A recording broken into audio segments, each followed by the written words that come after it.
नमस्कार, आप देख रहे हैं पंच न्यूज एनसीआर और मैं हूं आपके साथ मानवी ठाकुर। शुरुआत करते हैं आज की खास खबरों से। अधिक अपडेट्स के लिए बने रहिए पंच न्यूज एनसीआर के साथ। चैनल को लाइक, शेयर, सब्सक्राइब करें और बेल आइकन दबाना बिल्कुल ना भूलें। आज मैं आपके सामने ये बताने के लिए आया हूं कि कैसे कुचक्र रचकर, कैसे दुर्भावनापूर्ण तरीके से साजिश रचकर इस देश के बेटे, दिल्ली के बेटे अरविंद केजरीवाल को गिरफ्तार किया गया है।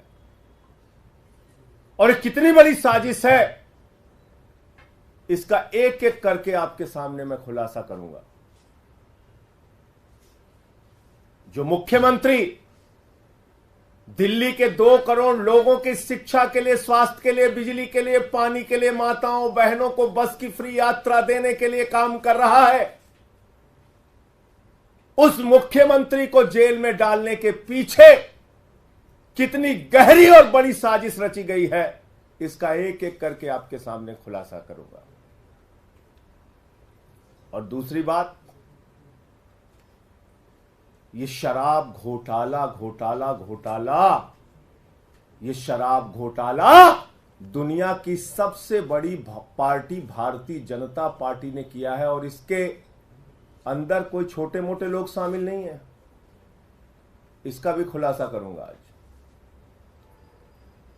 इसके अंदर कोई छोटे मोटे लोग शामिल नहीं हैं, भारतीय जनता पार्टी के शीर्ष नेतृत्व के लोग इसमें शामिल हैं। मैं एक एक करके बताता हूं आपको। एक व्यक्ति है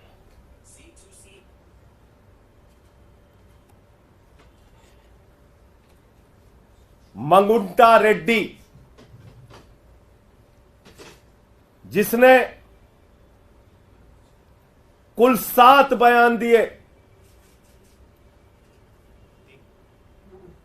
कुल 3 बयान दिए। उसके बेटे राघव मंगुंटा ने 7 बयान दिए, बाप बेटे ने मिला के 10 बयान दिए। और इस 10 बयान को पीछे जब उनसे पहले पूछा गया, 16 सितंबर को पूछा गया, ईडी के द्वारा पूछा गया कि क्या आप अरविंद केजरीवाल से मिले थे, जानते हैं, तो उसने उसी बात की सच्चाई को उजागर किया। जो बात सच थी, उसने कहा हां मैं मिला था, लेकिन चैरिटेबल ट्रस्ट की जमीन के मामले में मिला था। लेकिन उसके बाद उसके बेटे को, राघव मंगुंटा को गिरफ्तार किया जाता है। राघव मंगुंटा को जेल के अंदर रखा जाता है, 5 महीने तक जेल में रखा जाता है। और तब वो अपना बयान बदल देता है। 16 सितंबर पर पहली बार कार्रवाई होती है मंगुंटा रेड्डी सांसद पर, रेड होती है 16 सितंबर 2022 को। और 10 फरवरी तक लगातार उसको कहा जाता है बयान दो, बयान दो, बयान दो केजरीवाल के खिलाफ। वो बयान नहीं देता तो 10 फरवरी को उसके बेटे राघव मंगुंटा को गिरफ्तार कर लिया जाता है। और 10 फरवरी से लेकर 16 जुलाई तक 7 बयान लिए जाते हैं राघव मंगुंटा के, मंगुंटा रेड्डी सांसद के बेटे राघव मंगुंटा के। कितने बयान? 7 बयान। 3 बयान बाप का, 7 बयान बेटे का। और उन 5 महीनों में जो 7 बयान वो देता है, उसमें भी पूछा जाता है 6 बयान में अरविंद केजरीवाल को जानते हो, अरविंद केजरीवाल ने कोई घोटाला किया है, अरविंद केजरीवाल पे कुछ बोलना है। उसने कहा नहीं नहीं नहीं, बिल्कुल नहीं। लेकिन 5 महीने की जेल के बाद वो टूट जाता है। और 7वां बयान 16 जुलाई को उसका होता है और वो बदल जाता है। वो वही साजिश का हिस्सा बन जाता है। 5 महीने के प्रताड़ना के बाद बदल जाता है और अरविंद केजरीवाल के खिलाफ बयान देता है। लेकिन हैरानी की बात सबसे ज्यादा यह है कि ये 6 बयान और बाप के 2 बयान गायब कर दिए जाते हैं। 5 महीने की जेल के दौरान दिए गए बयान, ईडी कहती है इस पर हमें भरोसा नहीं है और उसको रख लिया अनरिलाइड अपॉन डॉक्यूमेंट्स। यानी ऐसा बयान जो केजरीवाल के खिलाफ नहीं था उस पर की ईडी ने कहा हमें इस पे भरोसा नहीं है। हमारे वकीलों ने अदालत में पैरवी की, बार बार कहा हमें देखना है वो बयान जो उसने अपनी गिरफ्तारी के दौरान दिया। और जब हमारे वकीलों को कोर्ट ने आदेश दिया जाओ और देखो वो सारे बयान, उनके होश उड़ गए। आपको पता है उनके होश उड़ गए। बाप बेटे के 9 बयानों में कहीं भी अरविंद केजरीवाल का जिक्र नहीं। और बाद में अरविंद केजरीवाल का नाम उससे जबरन दबाव बनाकर अरविंद केजरीवाल के खिलाफ उससे बयान दिलवाया जाता है। अब ये मंगुंटा रेड्डी और राघव मंगुंटा है कौन, जिसको ईडी ने कहा कि यह शराब का कारोबारी है, शराब का घोटालेबाज है, इसके हम छापा मारेंगे। 16 सितंबर को छापा मारा।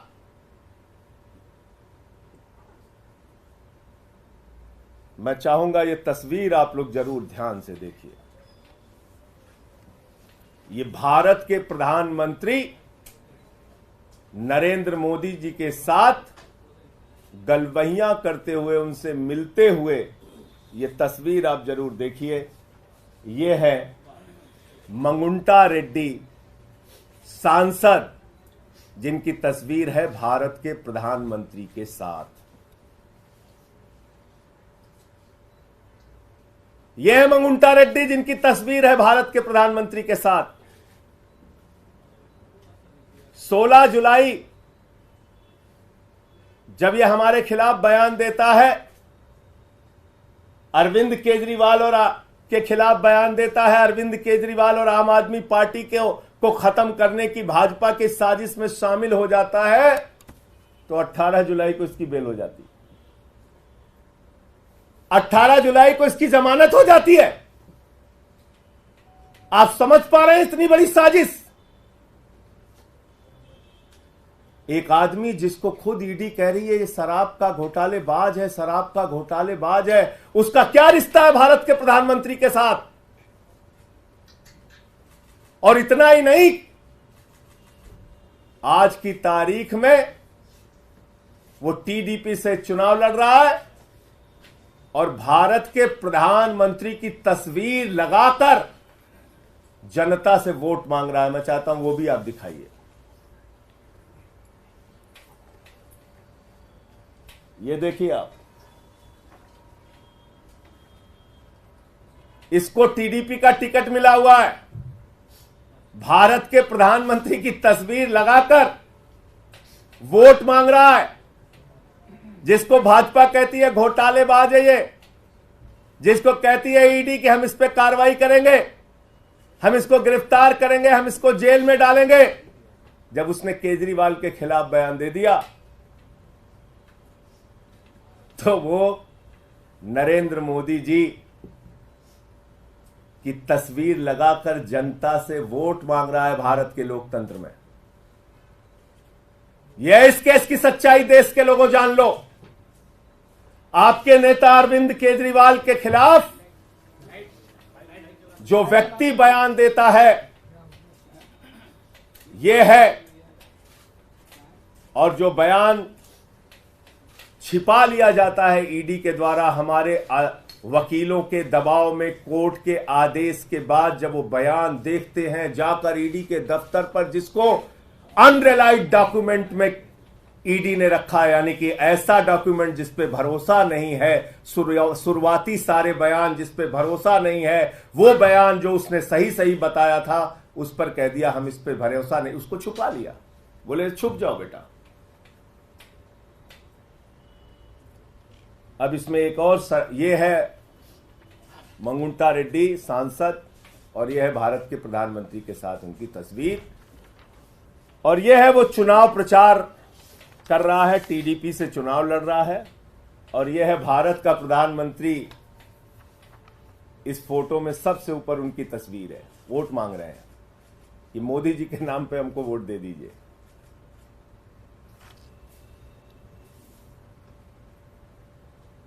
अब मैं आता हूं कि शराब घोटाला भारतीय जनता पार्टी ने कैसे किया। अब एक शख्स आता है शराब का कारोबारी, जिसको कहती भारतीय जनता पार्टी घोटालेबाज है, घोटालेबाज है, घोटालेबाज है, शरद रेड्डी। शरद रेड्डी के घर पे 9 नवंबर को छापा होता है 2022 में। 9 नवंबर 2022 को छापा होता है, और 9 नवंबर 2000 छापे के बाद इससे पूछा जाता है केजरीवाल जी के बारे में। ये साफ साफ मना कर देता है, कहता है मैं अरविंद केजरीवाल को जानता ही नहीं, उनसे मिला नहीं, उनसे मेरा कोई लेना देना नहीं। और इसके कुल 12 बयान होते हैं, 12 बयान। ध्यान से सुनिएगा, इसको बहुत जरूरी है, जानना जरूरी है कि दिल्ली के मुख्यमंत्री के खिलाफ कितनी बड़ी साजिश करके उनको गिरफ्तार किया गया। 9 नवंबर से लेकर इससे पूछताछ के दौरान इसको जो भी दबाव बनाया गया, इसने मना किया। फिर इसकी 10 नवंबर को गिरफ्तारी हो जाती है, 10 नवंबर को गिरफ्तारी हो जाती है, और 10 नवंबर की गिरफ्तारी के बाद इसने कुल 25 अप्रैल तक, यानी कि 6 महीने इसको जेल में रखा गया। इससे बार बार कहा गया बयान दो केजरीवाल के खिलाफ, बयान दो केजरीवाल के खिलाफ, इसने नहीं दिया। 12 बयान इसने कुल दिया, और 6 महीने के बाद जब इससे कहा गया बयान दो वरना जिंदगी जेल में सड़ जाएगी, बयान दो वरना जिंदगी जेल में सड़ जाएगी। अब वो कोई संजय सिंह तो है नहीं, वो शरद रेड्डी है, टूट गया। 25 अप्रैल को उसने केजरीवाल के खिलाफ बयान दिया।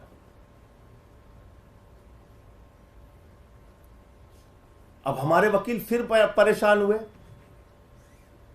कि जिस व्यक्ति ने केजरीवाल के खिलाफ बयान दिया उसके 10 बयान को अनरिलाइड डॉक्यूमेंट में ईडी ने क्यों डाल दिया। उन्होंने फिर कोर्ट में एप्लीकेशन लगाई, जांच के आदेश मिले, हमारे वकील गए, उन्होंने देखा, ईडी के दफ्तर में जांच के आदेश मिले, वकील गए, उन्होंने देखा, सारे 10 के 10 बयान पढ़े, वकीलों के होश उड़ गए। 10 बयानों में केजरीवाल का नाम नहीं, और 10 बयान जो केजरीवाल का के खिलाफ नहीं थे उस पे ईडी ने कहा इस पे भरोसा नहीं, भरोसा नहीं, भरोसा नहीं। और जैसे ही उसने 25 अप्रैल को अरविंद केजरीवाल के खिलाफ बयान दिया, उसकी बेल हो जाती है, उसकी बेल हो जाती है।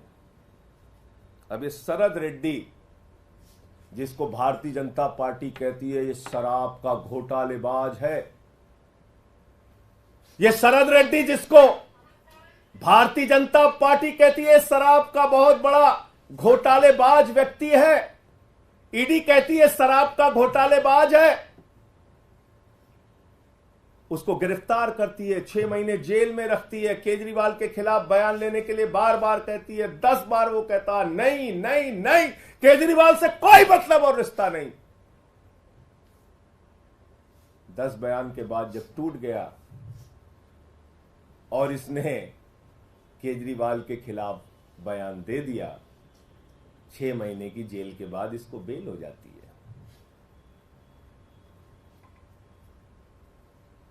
ये शरद रेड्डी कौन है? असली घोटाला शुरू हुआ ईडी के जांच के बाद। भारतीय जनता पार्टी का शराब घोटाला, और पहली पेशगी और नजराना भाजपाइयों को कब पहुंचा? 5 करोड़ रुपए का 5 करोड़ रुपए का 15 नवंबर को पहली पेशगी और नजराना 5 करोड़ का पहुंचा, और कुल 55 करोड़ रुपए की रिश्वत, जिसको किंग पिन बताते थे, किंग पिन शरद रेड्डी, उस किंग पिन ने 55 करोड़ रुपए की रिश्वत भारतीय जनता पार्टी को दी। 55 करोड़ रुपए की मनी ट्रेल तो खुलेआम मिल गया, और वो मनी ट्रेल भी ऐसे पता नहीं चला, भारत के सर्वोच्च न्यायालय की कृपा से पता चला, जब उन्होंने कहा दिखाओ दिखाओ दिखाओ।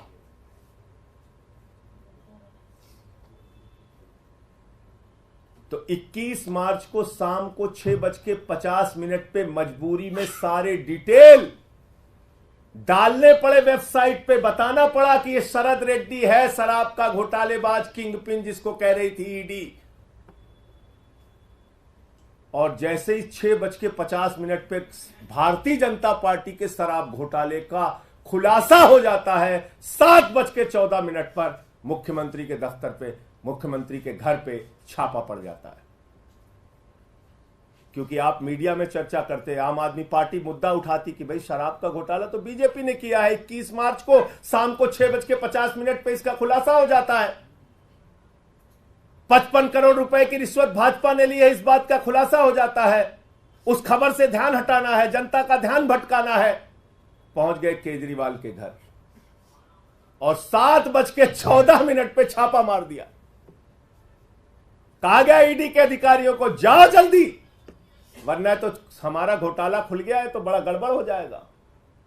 और 2.5 घंटे की पूछताछ में जो 10 सम्मन दे रही थी ईडी, और हम कह रहे थे आम आदमी पार्टी को एक खत्म करना चाहते हैं, अरविंद केजरीवाल को गिरफ्तार करना चाहते हैं, वो बात सच निकली और अरविंद केजरीवाल जी को 2 घंटे की पूछताछ के बाद गिरफ्तार कर लिया गया। तो असली बात यह है कि यह शराब घोटाला भारतीय जनता पार्टी ने किया है, और यह शराब घोटाला ईडी के जांच के बाद शुरू हुआ है, और दिल्ली के मुख्यमंत्री के खिलाफ गहरी साजिश के तहत ऐसे बयान छिपा लिए गए, अनरिलाइड अपॉन डॉक्यूमेंट में डाले गए, जो बयान केजरीवाल के खिलाफ नहीं थे, और दबाव बनाकर जो बयान लिया गया वो बयान आधार बनाया गया, झूठा बेबुनियाद आधार। तो इसलिए साथियों और दोस्तों, मैं इस देश की जनता से कहना चाहता हूं, आपका मुख्यमंत्री, आपका नेता, दिल्ली के भाइयों से कहना चाहता हूं, 100% ईमानदारी से अपना जीवन जिया है, अपना जीवन जी रहा है। अरविंद केजरीवाल पर ना कोई दाग पहले था और न जीवन में कभी रहेगा।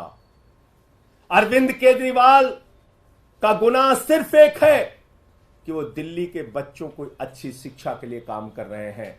उनका गुनाह सिर्फ ये है कि दिल्ली की माताओं बहनों के लिए बस की फ्री यात्रा का इंतजाम कर रहे हैं, उनको 1000 रुपए की आर्थिक सहायता का इंतजाम कर रहे हैं। अरविंद केजरीवाल का गुनाह सिर्फ ये है कि वो बुजुर्गों के लिए तीर्थ यात्रा का इंतजाम कर रहे हैं, फ्री बिजली, फ्री पानी का इंतजाम कर रहे हैं। एक ऐसी सरकार जो दुनिया में, देश में सबसे बेहतरीन तरीके से काम कर रही है, उसके पीछे ये बड़ी गहरी साजिश करके उनको गिरफ्तार किया गया है। और ये सारी तारीखें और ये सारे बयान चिल्ला चिल्ला कर ये कह रहे हैं कि ये साजिश है, साजिश है और साजिश है। आप लोगों को जो भी प्रश्न पूछना है सवाल पूछिए, मैं एक एक चीज का जवाब दूंगा। संजय जी, इसके अतिरिक्त ईडी के द्वारा ये भी कहा जा रहा है कि शराब घोटाले का पैसा हवाला कारोबारी के जरिए गोवा में पहुंचा 45 करोड़।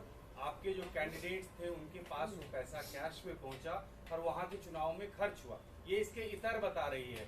और उसके बाद जो मनीष जी के सेक्रेटरी थे उनके बयान का भी जिक्र कर रही है ईडी। मनीष जी के सेक्रेटरी के बयान पर अरविंद केजरीवाल जी ने भी कोर्ट में अपना पक्ष रखा था। बहुत सारे लोग मिलने जाते हैं अरविंद केजरीवाल जी के मुख्यमंत्री आवास पे, उप मुख्यमंत्री जाते हैं, सेक्रेटरी जाते हैं,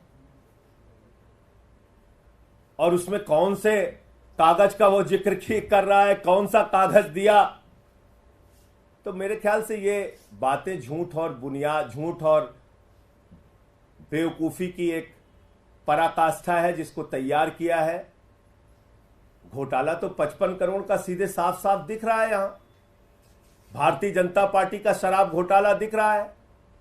कितने छापेमारी की इन नेताओं के घर पर, भाजपा के नेताओं के घर पे। क्या बीजेपी के शीर्ष नेतृत्व को जाने बगैर 55 करोड़ रुपए मिल गए? उनको मालूम नहीं है 55 करोड़ रुपए पहुंच गए उनको। इस शराब घोटाले पे क्या कार्रवाई की ईडी ने, सीबीआई ने? आप बताइए मुझे। Goa election, Goa election, Goa election.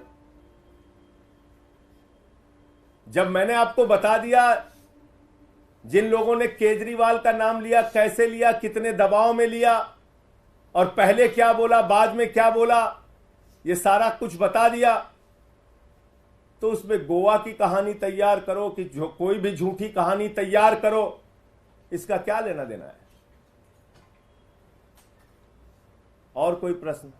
Sir, ये भी अब तर्क लगाया जा रहा है कि आपके खाते में, क्योंकि जो पूरा ईडी का इन्वेस्टिगेशन है, दावा है 100 करोड़ का किकबैक, 45 करोड़ गोवा में, तो चुनावों के बाद आम आदमी पार्टी का खाता फ्रीज किया जा सकता है क्योंकि बेनिफिशियरी आप कह रहे हैं कि भारतीय जनता पार्टी का खाता सीज किया जा सकता है? मुझे ऐसा नहीं लगता, क्योंकि 55 करोड़ की रिश्वत तो उनको मिली है, उनके खाते में गई है।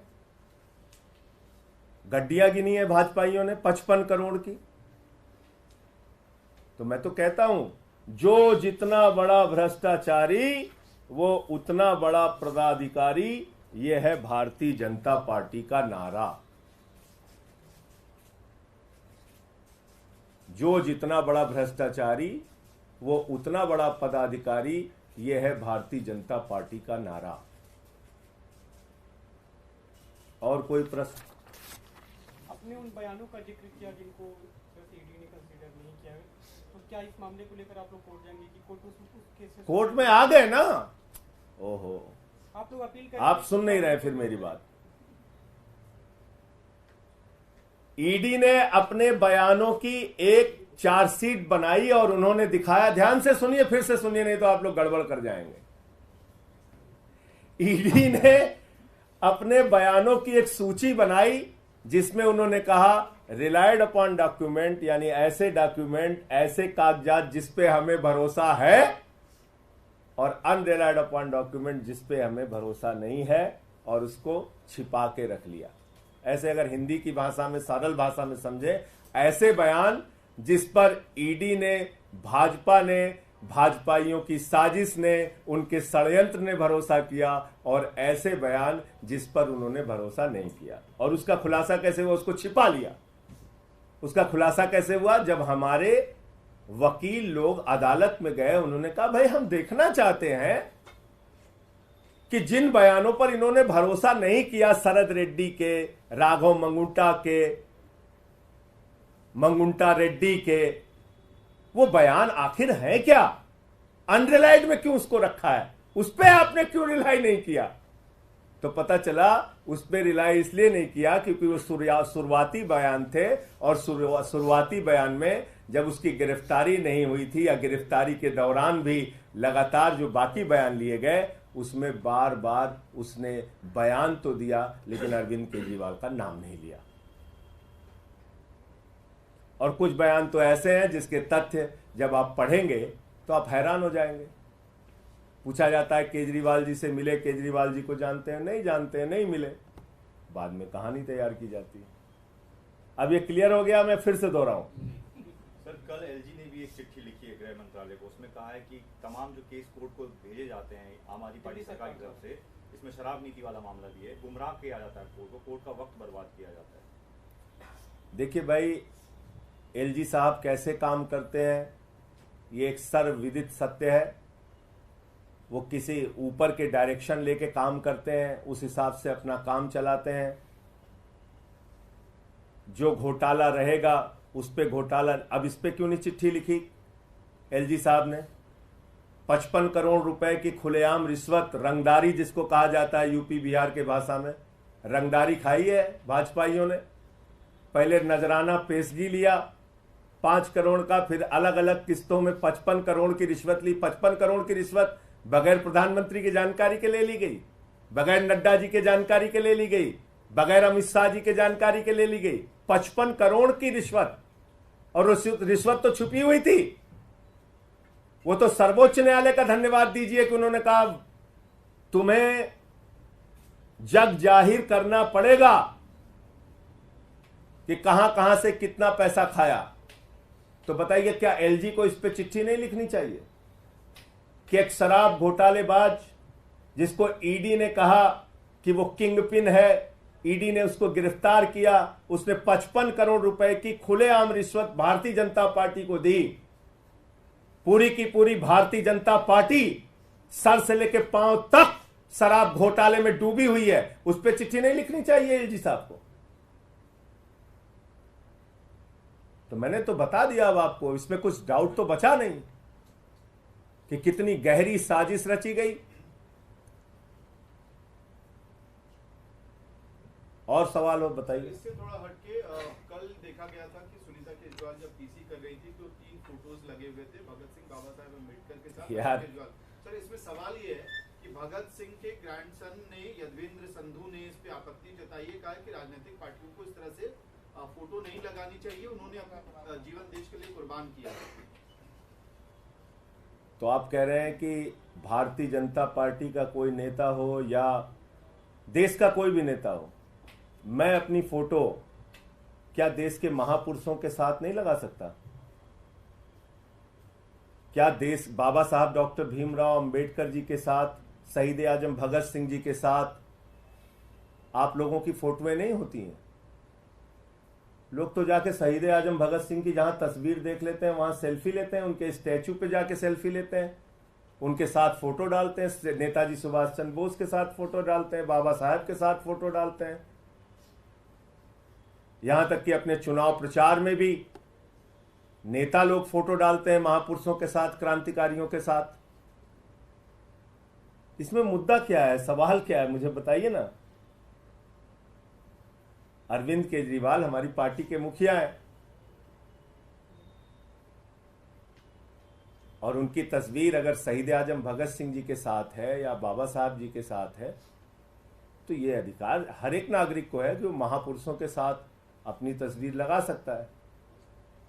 इसका मतलब ये नहीं हुआ कि हम उनके पदचिन्हों पर चलने का प्रयास कर रहे हैं। इसका मतलब ये थोड़ी है कि हम अपने आप को दावा कर रहे हैं, अपने आप से हम अपने आप को बहुत बड़ा समझ रहे हैं। नहीं, हम उनके वो हमारे लिए अनुकरणीय है, प्रार्थनीय है। हम उनके पदचिन्हों पे चलने का प्रयास कर रहे हैं।